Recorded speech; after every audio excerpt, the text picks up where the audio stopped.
Galbūt esi vienas iš tų, kurie dar nežino, kad skruzdėlės yra senesnės už žmones. Taip, teisingai išgirdai, jos yra senesnės už žmones. Ir be to, skruzdėlių yra net milijoną kartų daugiau nei žmonių. Ir nors jos mažos, jos sugeba sukurti organizuotą savo civilizacijos visuomenę. Jie turi vadovus, darbininkus ir kiekvienas turi savo pareigas. Jie netgi turi vaikų priežiūros sistemą. Jie taip pat rūpinasi pagyvenusiais ir neįgaliaisiais. Jie turi savo ūkininkavimo ir gyvulių priežiūros būdus. O kai kas nors iš jų miršta, jie taip pat jį palaidoja. Ir dar labiau stebina tai, kad kai kurios skruzdėlių rūšys gali daugintis be poros. Per daugiau nei 100 milijonų metų jie išgyveno daugybę gyvybės rūšių išnykimų planetoje.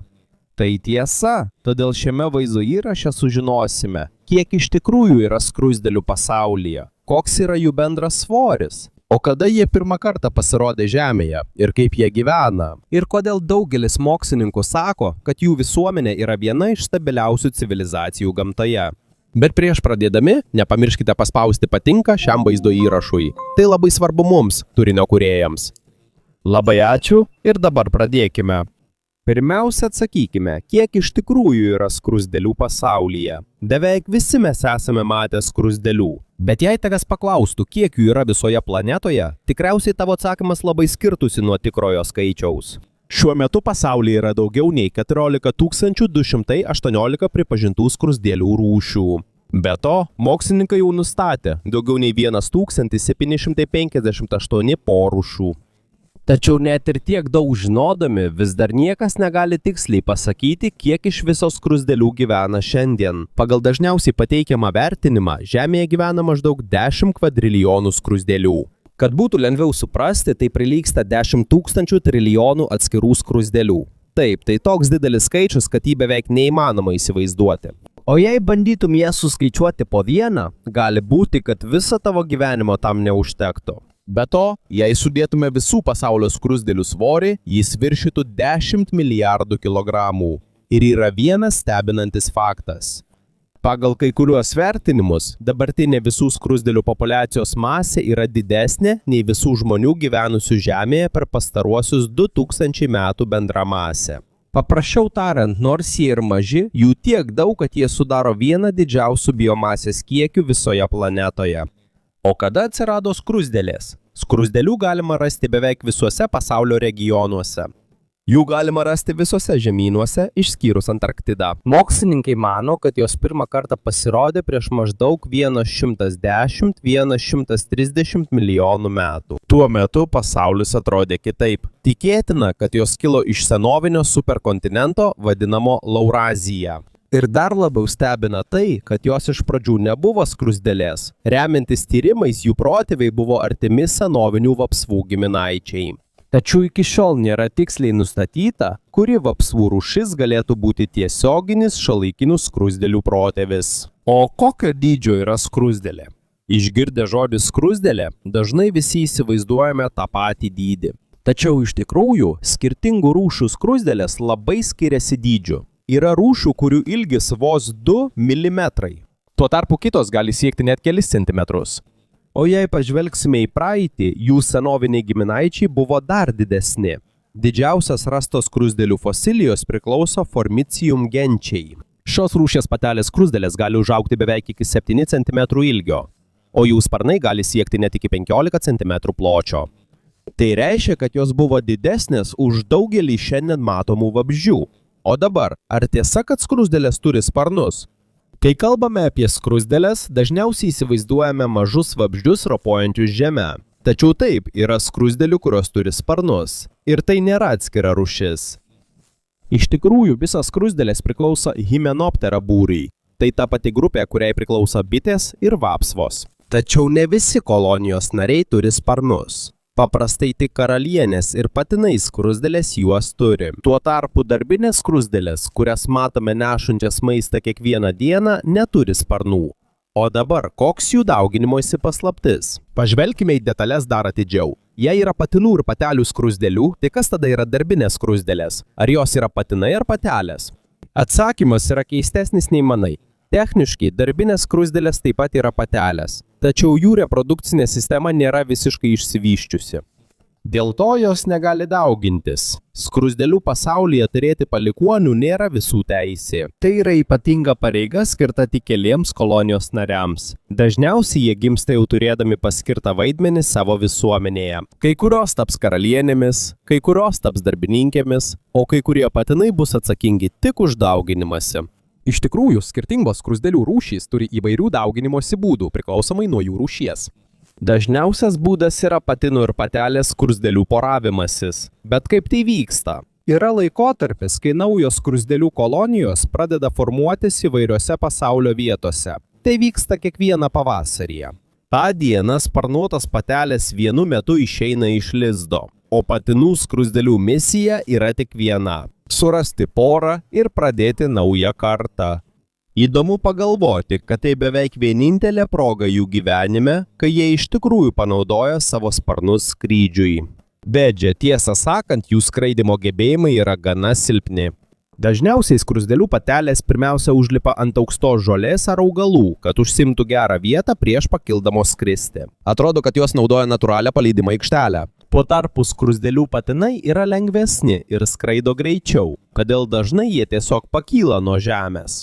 Ir čia jų istorija tampa ypatinga, nes pats jų poravimasis vyksta skrydžio metu ore. Taip, teisingai išgirdai.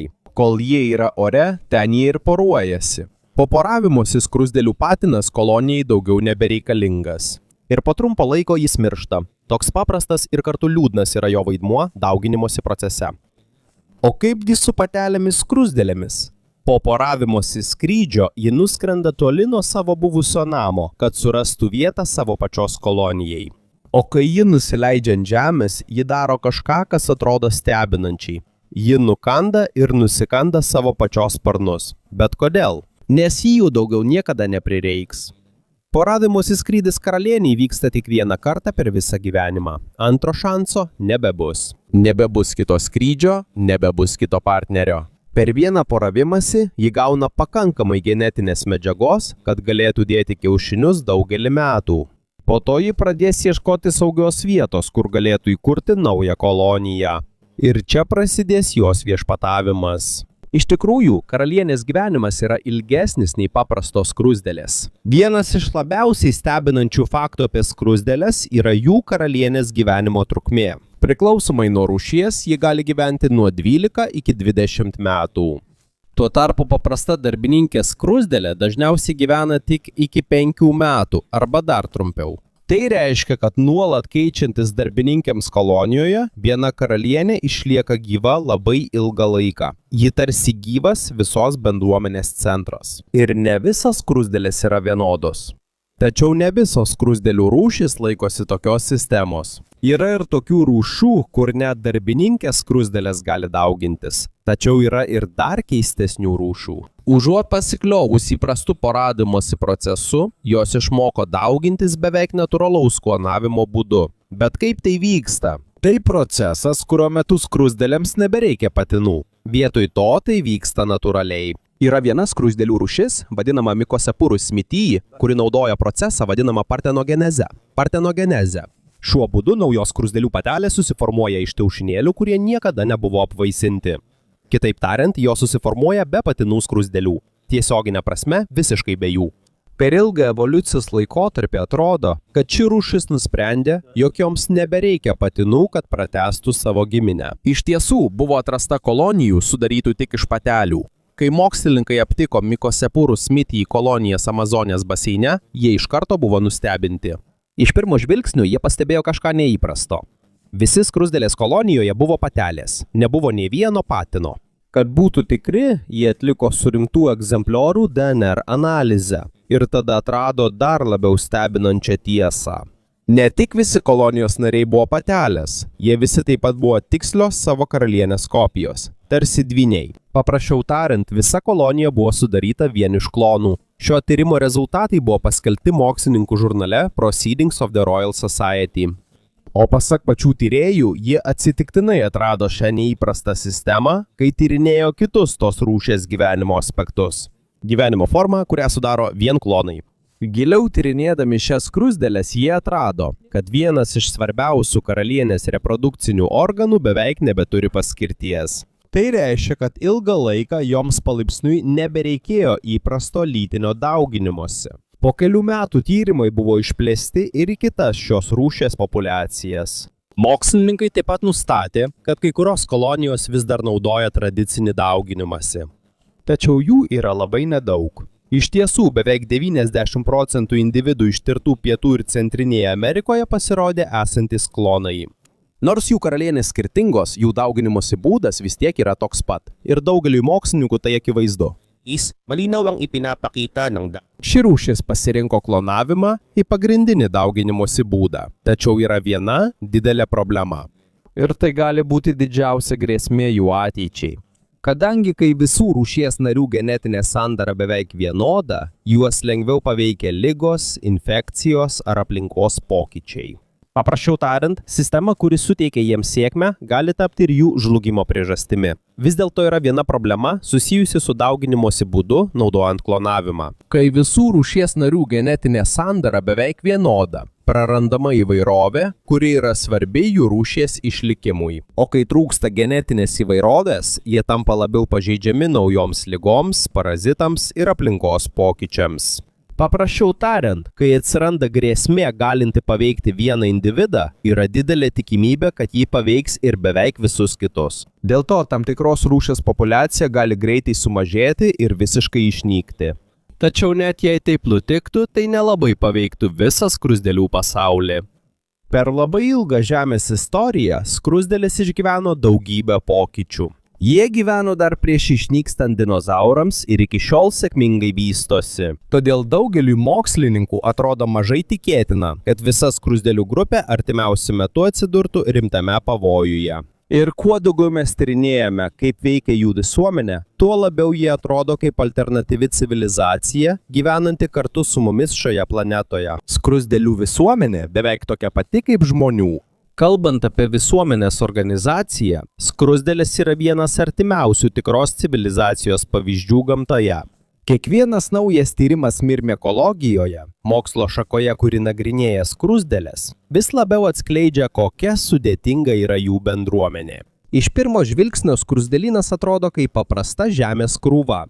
Tačiau jo viduje yra griežta valdymo sistema, aiški hierarchija, darbo pasidalymas ir kiekvienas kolonijos narys atlieka savo pareigas. Visa ko centre yra karalienė.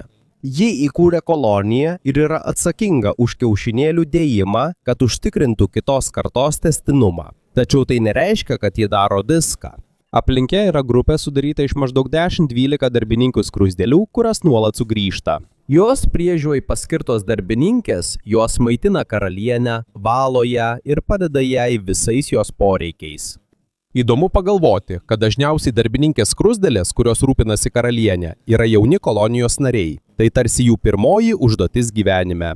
Beveik mėnesį jos praeina tam tikrą mokymų laikotarpį, kurio metu išmoksta rūpintis karalienę, kiaušiniais ir lervomis. Tai tarsi stažuotė prieš joms suteikiant didesnės atsakomybės. Senstant ir tampant vis labiau įgudusioms, jos palaipsniui perkeliamos į kitas pareigas, tampa maisto ieškotojomis. Vyresnės ir labiau patyrusios skruzdėlės siunčiamos į tolimiausias teritorijos vietas nuo lizdo. Jos yra maisto ieškotojos. Visą dieną jos ieško maisto ir kitų išteklių, kurių reikia kolonijai. Radusios maisto, jos jo nesuvalgo pačios. Jos neša jį atgal į lizdą, kur perduoda nariams atsakingiems už paskirstimą. Iš ten planuojama, kaip maistas bus padalytas visai bendruomeniai. Tai tarsi mažas miestas su savo tiekimo ir logistikos sistema. Tačiau kolonijoje cirkuliuoja ne tik maistas. Yra dar vienas, dar svarbesnis dalykas – informacija. Karalienė išskiria specialią cheminę medžiagą, vadinamą feromonu. Ši cheminė medžiaga turi informaciją apie jos būklę ir sveikatą. Šią medžiagą paima darbininkės, sargybinės, kurios yra šalia jos. Po to jos perduoda ją kitiems kolonijos nariams. O tie, kurie ją gauna, taip pat perduoda ją kitiems. Tai kartojasi vėl ir vėl, kol žinia pasiekia beveik visą koloniją. Tokiu būdu tūkstančiai bendruomenės narių yra susiję tarpusavyje. Jei pagalvotume, tai tarsi labai paprasta socialinė žiniasklaidos ar interneto versija. Tačiau ji veikia naudodama kvapus ir cheminės medžiagas, o ne signalus ir duomenis. Kaip skruzdėlės moko savo jauniklius vienu iš svarbiausių dalykų? Tai stebina. Vienas iš nuostabiausių skruzdėlių gebėjimų yra jų mokymosi būdas. Daugelis vabzdžių mokosi tik iš savo patirties, tačiau skruzdėlės geba mokytis iš kitų patirties. Tai reiškia, kad jiems nereikia pirmiausia suklysti, kad galėtų pasimokyti. Tai labai retas gebėjimas vabzdžių pasaulyje. Pavyzdžiui, kai reikia sugauti sunkiai pagaunamą grobį, pirmiausia puola labiausiai patyręs medžiotojas. Jis parodo jaunoms skruzdėlėms, kaip pulti, kaip naudoti savo žandikaulius ar geluonį ir kaip parblokšti taikinį. Stebėdami jaunesni kolonijos nariai išmoksta įgūdžių, kurių jiems prireiks ateityje. Tačiau tam, kad ši mokymosi sistema būtų veiksminga, reikia geros atminties. Ir čia mokslininkai vėl žavisi skruzdėlėmis. Maisto ieškotojai, kurie reguliariai ieško maisto, puikiai pažįsta savo teritoriją. Jie žino, kur yra maisto šaltiniai ir jie taip pat žino, kaip grįžti į lizdą. Dar labiau stebina tai, kad kai jų kelią užtveria sudėtingas labirintas, jie vis tiek sugeba rasti naują maršrutą. O kai jie randa teisingą kelią, jie jį prisimena ne mažiau kaip 4 dienas. Net jei jie negali išeiti dėl blogo oro tomis dienomis, jie vis tiek nepamiršta išmokto maršruto. Skruzdėlės turi laiko pojūtį. Jie gali įsiminti ne tik kryptį, jie taip pat turi gebėjimą sekti laiką. Eksperimentuose, kai maistas reguliariai dedamas į tam tikrą vietą, tiksliai tuo pačiu metu kiekvieną dieną, skruzdėlės greitai to išmoksta. Po kurio laiko jos pradeda atvykti į vietą dar prieš padedant maistą. Atrodo, kad jos žino, kada jis pasirodys. Ir dar labiau stebina tai, kad net nustojus maitinti, jos vis tiek toliau lankosi toje pačioje vietoje tuo pačiu metu maždaug 5 dienas. Atrodo, kad jos tikisi, jog jų lauktas maistas vėl pasirodys. Be to, kad yra organizuotos, skruzdėlės taip pat puikiai susitvarko su ekstremaliomis situacijomis. Kai pasirodo pirmieji pavojaus ženklai, jos iš karto nepanikuoja. Vietoj to, jos pradeda ruoštis. Jos priartina lervas ir lėliukės prie lizdo išėjimų. Tačiau tik nedidelę jų dalį išneša į paviršių. Atrodo, kad jos pirmiausia bando išsiaiškinti, ar grėsmė tikra, ar tai tik klaidingas pavojaus signalas. Ir tik tada, kai jos patvirtina, kad pavojus tikras, pradeda masinė evakuacija. Savo mažame kūne jos turi vieną geriausių organizuotų bendradarbiavimo sistemų visame gyvūnų pasaulyje. Dabar šiek tiek pakeiskime temą. Kaipgi skruzdėlės bendrauja tarpusavyje? Stebint, kaip tvarkingai juda skruzdėlės, tikrai susimastai, kaip tūkstančiai skruzdėlių vienoje kolonijoje susikalba tarpusavyje. Kaip jos žino, kur eiti, ką sekti, kur yra maisto ir kaip jos prisimena visą tą informaciją. Stebėtina tai, kad joms nereikia visko atsiminti taip, kaip įdaro žmonės, nes jų komunikacijos sistema yra daug gilesnė nei mes manome. Skruzdėlės neturi ausų kaip žmonės, tačiau tai nereiškia, kad jos nejaučia garsų. Užuot klausęsi ausimis, jos jaučia vibracijas aplinkoje. Jos turi specialius jutiklius ant kelių ir kojų, kurie padeda joms aptikti smulkius judesius žemėje ar ant paviršių, kuriais jos eina. Kai kurios skruzdėlės taip pat skleidžia garsus trindamos savo kūno dalis. Tai vadinama striduliacija. Tai primena tylų čiulbėjimą arba cypimą, kuris sukuriamas naudojant pilvo ir žandikaulio dalis. Jie naudoja tai bendraudami su kitomis skruzdėlėmis, o kartais net su kitomis rūšimis. Tačiau jei skruzdėlės turi svarbiausią kalbą, tai yra kvapas. Skruzdėlės palieka feromonus ant žemės. Tai yra ypatinga. Tai cheminė medžiaga, tarsi nematomas takas. Mes to nematome, bet kitos skruzdėlės lengvai užuodžia ir perskaito. Pavyzdžiui, kai maisto ieškantis skruzdėlė randa maisto, ji grįžta atgal į koloniją, palikdama feromonų taką. Kai kitos skruzdėlės užuodžia šį kvapą, jos seka taką. Grįždamos su maistu, jos taip pat prideda savo feromonų. Dėl to takas tampa stipresnis, daugiau skruzdėlių seka juo, maršrutas tampa aiškesnis. Tačiau, kai tame rajone baigėsi maistas, grįžtančios skruzdėlės nepalieka naujų feromonų. Kvapas pamažu išnyksta. O kai kvapas išnyksta ir maršrutas. Taip jie prisitaiko prie besikeičiančios aplinkos. Kai senasis kelias į maistą yra užblokuotas, kai kurios ieškotojos palieka senąjį taką ir ieško naujo maršruto. Kai kas nors suranda trumpesnį kelią, jis palieka naują feromonų taką atgal į koloniją. Kiti seks šiuo taku. O kai naujas maršrutas tampa sėkmingesnis, jis dar labiau sustiprėja, nes daugiau skruzdėlių palieka ten savo kvapą. Čia susiformuoja garsioji skruzdėlių eilė, kuri beveik atrodo kaip nuosavas greitkelis. Be to, feromonai gali perduoti ne tik kryptį. Kai skruzdėlė yra sutraiškyta arba sužeista, ji išskiria pavojaus feromoną. Tai tarsi skubios pagalbos signalas. Kai netoliese esančios skruzdėlės užuodžia šį kvapą, jos taiga tampa agresyvios, jos pasiruošusios pulti. Šis signalas taip pat gali pritraukti kitas skruzdėlės iš tolimesnių vietų. Yra net keletas rūšių, kurios naudoja apgaulingus feromonus prieš savo priešus. Jie naudoja tai, kad suklaidintų kitą skruzdėlių grupę, kol šios suklysta ir užpuola savo pačių narius.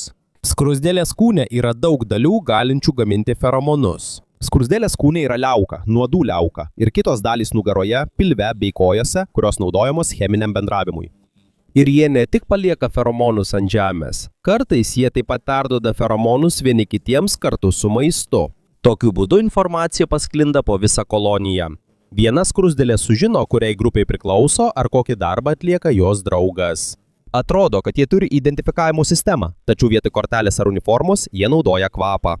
Kai kolonijoje pasikeičia karalienė, yra tokių skruzdėlių rūšių, kuriuose karalienė nėra tik viena. Kartais vienoje kolonijoje būna daug karalienių. Tačiau net jei jų daug, vis tiek yra viena, kuri dominuoja. Dominuojanti karalienė išskiria ypatingą feromoną, kuris yra jos galios signalas.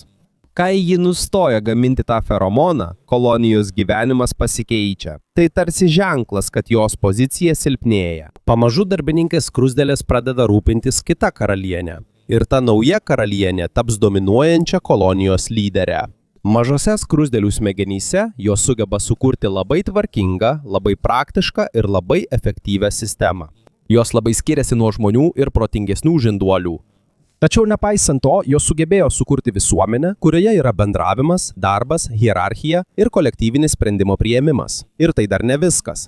Nes kai kuriuose pasaulio vietose skruzdėlės ne tik ieško maisto, jos taip pat ūkininkauja ir net augina savo gyvūnus. Dauguma skruzdėlių minta įvairiais dalykais. Yra plėšrių skruzdėlių, yra tokių, kurios minta negyvais gyvūnais, yra tokių, kurios minta augalais, o yra ir žolėdžių skruzdėlių, kurios pasikliauja specialiais mikrobais savo skrandyje, kad geriau įsisavintų augalinį maistą. Tačiau kai kurios rūšys pasiekė aukštesnį lygį, kaip ir žmonės, jos išmoko užsiimti savo žemės ūkiu.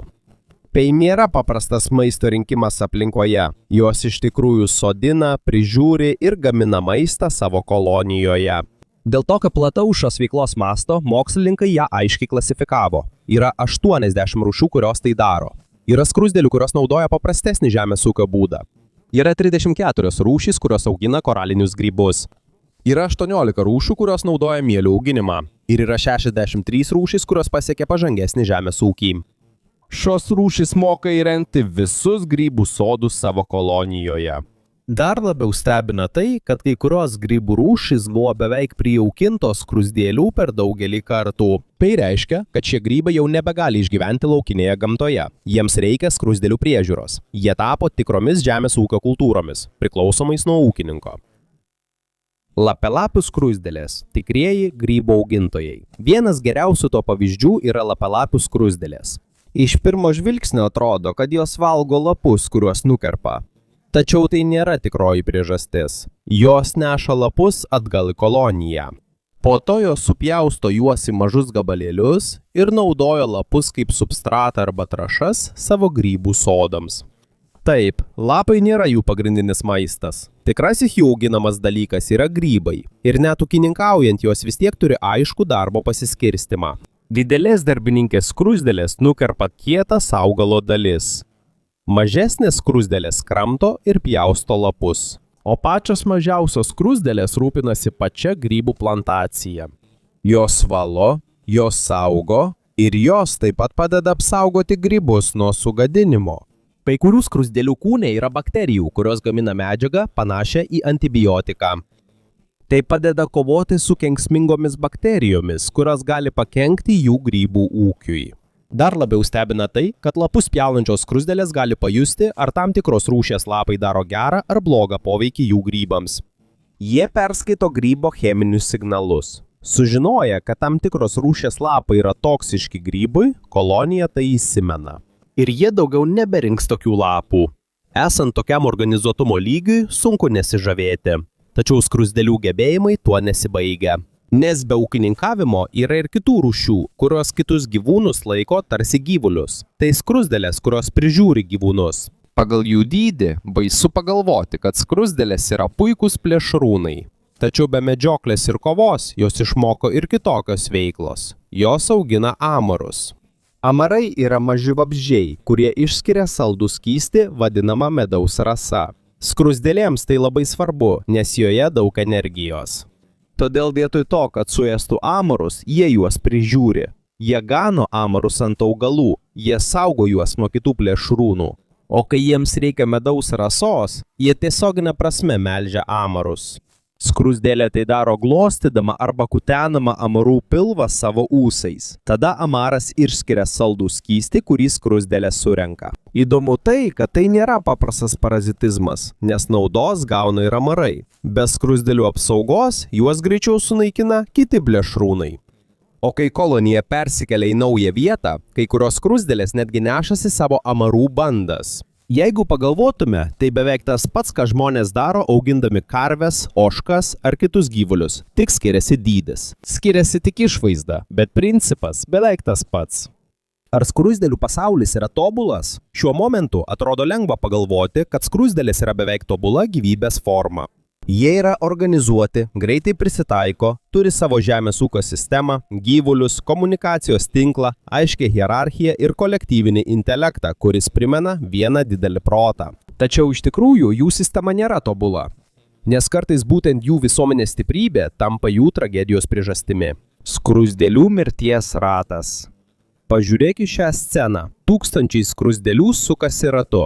Iš pirmo žvilgsnio atrodo, kad jos atlieka kažkokį keistą ritualą. Kaip šokis, kaip ceremonija, kaip šventė, bet ne. Tai vadinama mirties ratu. Ir dauguma skruzdėlių esančių viduje mirs. Jos suksis ratu tol, kol visiškai išseks jų jėgos. Bet kodėl jos taip daro? Atsakymas yra bauginančiai paprastas. Sistemos klaida. Prisimeni feromonų pėdsaką, kurį jos naudoja, kad sektų teisingą kelią? Dažniausiai ta sistema veikia puikiai, tačiau kartais jos gali būti apgautos savo pačių kvapo. Kai skruzdėlių grupė pradeda vaikščioti ratu ir seka savo pačių feromonų pėdsaką, jos mano, kad tai yra teisingas kelias, jos seks tuo keliu. Kadangi maršrutas yra ratu, jos sugrįžta į tą pačią vietą. Eidamos jos nuolat išskiria naujus feromonus. Kvapas stiprėja. Klaidingas takas tampa vis stipresnis. Skruzdėlės vis labiau įsitikina, kad eina teisingu keliu, kol ateina kitos skruzdėlės ir taip pat prisijungia prie eilės. Jos neturi jokio supratimo, kad eina tiesiai į spąstus. Ratas pamažu didėja, dalyvių daugėja ir tai tampa mirtinu žygiu. Galiausiai dėl didžiulio nuovargio gali mirti tūkstančiai skruzdėlių. Kartais vienintelis dalykas, galintis tai sustabdyti, yra išorinė intervencija. Pavyzdžiui, staiga atsiranda kliūtis, kelias pasikeičia arba jėga nutraukia ratą. Remiantis amerikiečių keliautojo Williamo Bibo 1921 metus ataskaitą Gajanoje, jis stebėjo milžinišką armijos skruzdėlių mirties ratą, kurios skersmuo siekia beveik 365 metrus. Pasak jo, šis savidestrukcinis žygis truko beveik 2 dienas ir tai nėra retas reiškinys. Beveik bet kokios rūšies skruzdėlės gali pakliūti į tokią kilpą, jei klaidingai susiformuoja feromonų takas. Dažnai mes to nepastebime, nes tai vyksta labai mažame mastelyje. Kartais tik kelios skruzdėlės patenka į spąstus. Tačiau lygioje ir atviroje vietoje tai gali labai išaugti. Ir kai tai pamatai, tikrai per kūną nubėga šiurpas. Jie vaikšto tarsi zombiai, be jokios krypties, bet dar baisiau yra tai, kad kartais skruzdėlės tiesioginė prasme tampa tarsi zombiais. Tikroji zombių apokalipsė skruzdėlių pasaulyje. Filmuose zombių apokalipsė dažnai prasideda nuo infekcijos. Yra virusas arba liga, kuri perima žmogaus kūno kontrolę, kol jis tampa bevalis ir bauginantis padaras. Tačiau gamtoje egzistuoja tikra šios istorijos versija. O skruzdėlėms tai yra vienas baisiausių košmarų. Tai yra kordycepso grybas. Iš pirmo žvilgsnio tai tik grybas. Tylus, mažas, atrodytų nepavojingas. Tačiau, kai juo užsikrečia skruzdėlė, prasideda bauginantis procesas. Grybo sporos patenka į skruzdėlės kūną. Tuomet jos paveikia svarbiausią skruzdėlės komunikacijos kanalą – uoslę. Kai taip nutinka, užkrėsta skruzdėlė praranda ryšį su savo kolonija. Ji pasimeta, nutolsta nuo kitų ir nebegali grįžti į lizdą. Šiuo momentu grybas pradeda kontroliuoti skruzdėlės elgesį. Ne tam, kad ją išgelbėtų, o tam, kad surastų tinkamiausią vietą grybui augti. Dažniausiai grybas priverčia skruzdėlę nueiti į vėsią ir drėgną vietą. Po to grybas priverčia skruzdėlę įsikasti į lapo ar šakelės apačią. Kai skruzdėlė įsikanda, ji nebegali atsikabinti, ji tarsi užrakinta toje vietoje. Grybas palaipsniui blokuoja normalų raumenų judėjimą. Kol tai vyksta, grybas toliau auga skruzdėlės kūno viduje. Galiausiai grybas prasiskverbia pro vabzdžio galvą į išorę. Tuomet jis išskiria naujas sporas, kad užkrėstų kitas skruzdėles. Visa ši procesų trunka apie 10 dienų. Didžiąją to laiko dalį skruzdėlė vis dar būna gyva. Tikras košmaras. Tiesiogiai nekontroliuojamos smegenys. Mokslas jau seniai žino apie zombių skruzdėles. Tačiau daugelį metų nebuvo aišku, kaip tiksliai grybas kontroliuoja skruzdėlę. Anksčiau jis dažnai buvo vadinamas smegenų parazitu. Atrodė, kad jis perima skruzdėlės smegenis ir ten duoda nurodymus. Tačiau vienas 2021 m. vasarį žurnale Proceedings of the National Academy of Sciences paskelbtas tyrimas parodė, kad viskas nėra taip paprasta, kaip manyta. Tyrimas parodė, kad skruzdėlės smegenys išlieka nepažeistos. Grybas jų tiesiogiai nesunaikina. Vietoj to, grybas su savo miceliumi įsiskverbia į skruzdėlės raumenų skaiduvas visame kūne. Tai reiškia, kad kontrolė nebeateina iš smegenų, o iš kūno. Palaipsniui kai kurios skruzdėlės audinų ląstelės yra pakeičiamos grybo ląstelėmis. Paprasčiau tariant, skruzdėlė ir grybas tampa tarsi vienu organizmu. Skruzdėlės kūnas tampa transporto priemonė. Grybas tampa lėlininku. Atrodo, tarsi kažkas tampytų už virgučių skruzdėlės kūno viduje. O vargšė skruzdėlė nieko negali padaryti, tik sekti baisų scenarijų iki paskutinės akimirkos. Jie maži, bet tikrai nėra paprasti. Nepaisant visų savo silpnybių, akivaizdu, kad skruzdėlės turi tvirtą vietą Žemės biosferoje. Jos nėra paprasti vabzdžiai, tiesiog vaikštančios žeme. Jos turi savo sistemą, turi komunikacijos tinklą, turi darbus, turi ūkininkavimą, turi gyvulių auginimą, turi mokymosi būdą, turi atmintį, turi reagavimo į ekstremalias situacijas sistemą. Ir turi visuomenę, kuri kartais stebėtinai panaši į žmonių civilizaciją. Todėl, kol toliau juos tyrinėjame, vis aiškiau tampa viena. Skruzdėlės nėra tiesiog mažos būtybės, kurias galime sumindyti negalvodami. Po žeme, medžių viduje ir pasaulio plyšiuose egzistuoja tyli civilizacija, kuri veikia jau seniai prieš atsirandant žmogui. Ir jei joms pavyko išgyventi daugiau nei 100 milijonų metų, kas žino, kokį evoliucinį šuolį jos dar gali pasiekti ateityje.